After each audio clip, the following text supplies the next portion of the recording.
in civilization, we're up to the 2011. Look forward 10 years. How do you think the world will look then?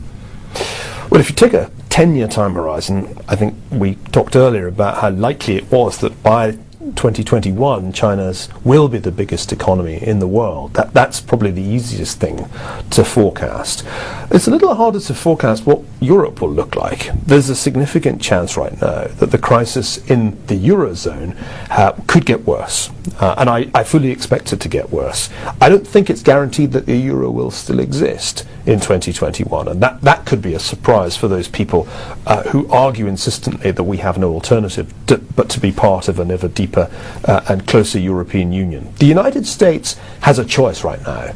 In 2021 we'll know which way it chose. It could go down the route of Europeanizing itself, creating a welfare state that it can't afford, allowing unemployment to become a permanent feature of life for young people, or it could take some tough decisions now and go down the route of revitalizing itself in the way that it did in the 1980s under Ronald Reagan. I don't know which way it'll go. We'll know, I guess, next year who is going to run for the Republican presidency against Barack Obama, and a lot will depend on what the outcome of that race is. The really interesting question that we have to ponder right now is what the Middle East will look like in 10 years' time.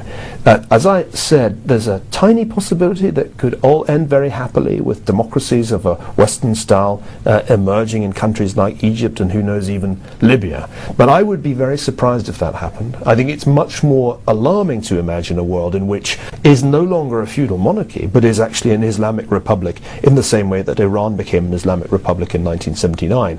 And if we find ourselves living next to a restored caliphate in which radical Islam is the ideology not just of Iran but the entire region, then the world will have changed in a way that is much more threatening to the security of Europeans, including Britons, than anybody today seems to be taking seriously. And I think many people assume wrongly that the world is going to look a lot like the world today a decade from now. I think we will be amazed in 2021 how much has changed in that intervening 10 years. Neil Ferguson, thank you very much indeed. My pleasure.